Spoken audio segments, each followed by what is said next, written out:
Europe has decided the digital economy needs new rules, whether platforms like it or not. People click through cookie banners and made accounts for years without much thought. These everyday moments produced a stream of small data points. And until recently, no one imagined that governments might treat them as taxable. But someone always has to be first. Italy did. And that set off a debate that has spread across Europe.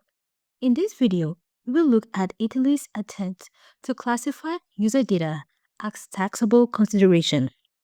And let me tell you, this argument could change how platforms function in the European Union. Digital platforms grew up around the familiar exchange we're all used to. A user joins, hands over information, and receives access to features and tools, and so on. No money changes hands.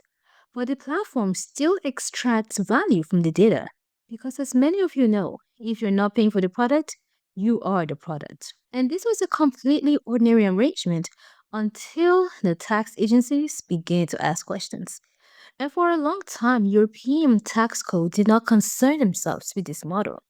VAT, value added tax, applies when someone exchanges something of value for a good or service. Usually, that means money, but tax authorities have always allowed for in kind payments, a service in return for goods, or even barter. And depending on the country, sometimes both at once. Italy's tax authority noticed the resemblance and they decided to test it. Italy filed a series of claims against several large platforms. The reasoning was simple, at least on paper. When a user accepts a consent manner or finishes registration, they provide data, and in return, they gain access to a digital service. But the tax authority argued that this exchange is not free. Instead, it is a transaction. It might be a small one, but it's multiplied by tens of millions of people. Now, the numbers attached to these claims were large, about 887 million euros for Meta, roughly 12.5 million euros for X, and nearly 140 million for LinkedIn. These reflect Italy's interpretation of the law rather than final liabilities. All these companies appealed. Now, these figures are not small. They're enough to make an accountant nervous when she's saying something. But still, the scale of the claims hit at a longer running frustration. Digital platforms generate a large economic activity in Europe. But for much of the company, the books, the profit is elsewhere. And some governments would like that to stop. The Italian theory reframes the very first interaction, which is registration, as a taxable event. Not the ad click, not the subscription, it's just the moment that the user decides to hand over their information. And a surprising amount of policy can begin with just this. Now, how did this move internationally? American officials criticized the claims as discriminatory. They viewed the interpretation as stretching tax rules to target US companies.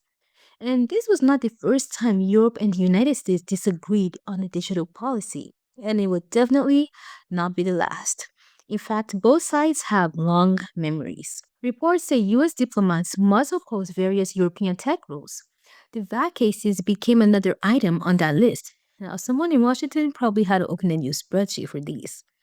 Italy then asked the European Commission VAT Committee for guidance. Now, these opinions are not binding, but national tax authorities take them seriously, sometimes more seriously than their own domestic guidelines. Yes, I said that. Because if the committee finds the logic sound, other member states might take similar stances. But for now, many are waiting to see how the appeal unfolds because it is easier to follow than to lead. Now, treating data as taxable consideration introduces complications. VAT systems were designed around invoices, receipts, and money. They were not designed for when a user taps accept all. They can barely handle what they already have. So auditors face several questions. Where exactly does the taxable moment occur? Is it when they click? Is it when they complete a form? Or maybe it's the continuous flow of behavioral data that follows.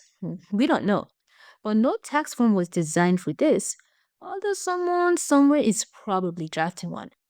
And valuing that data poses an even harder problem.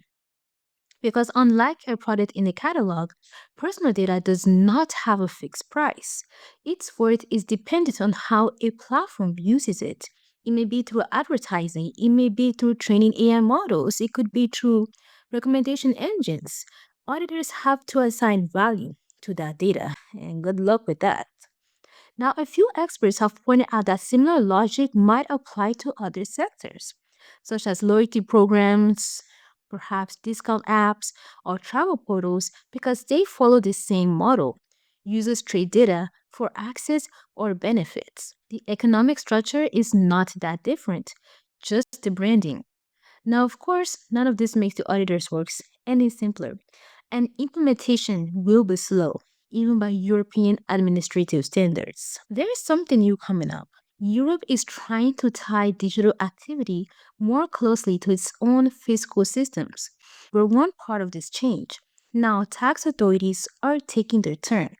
Now, everyone wants a piece of the digital economy, just not the technical headaches that come with it. So the idea is simple. If platforms take data from Europe, some value should stay there. This would link tax rules, competition policy, and digital regulation into a shared project. Some member states have embraced the concept more openly than others, while others prefer to wait for legal clarity before moving on. So this all comes back to an old question. Who defines value in the digital economy, and where should our value be taxed? These questions reach past VAT and into sovereignty, which is a topic everyone agrees with in principle until someone has to draft the paperwork. So the change links to Europe's goals of creating its own digital infrastructure. Projects like Gaia X aim to create interoperable data spaces. Eurostack seeks to support an EU native cloud and AI ecosystem. And progress has been uneven, which is a polite way of saying slow. These initiatives take time and often move slower than their advocates hope. Deadlines, they come and go, but these reflect a larger push to reduce dependence on outside platforms. And tying tax rules to these initiatives creates a loop. Now, some of the revenue collected could support domestic capability, and a stronger local ecosystem would make Europe less reliant on external providers. Well, at least that is the theory.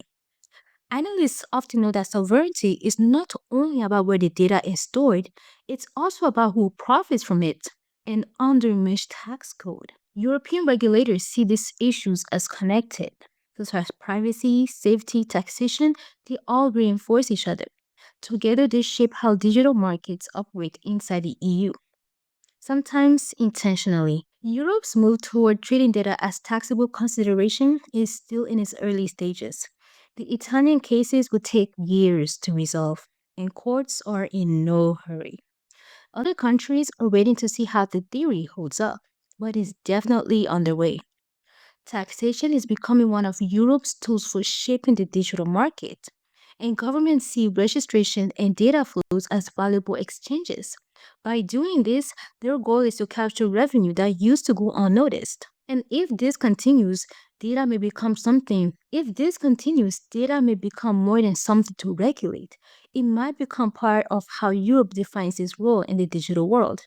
Slowly, of course.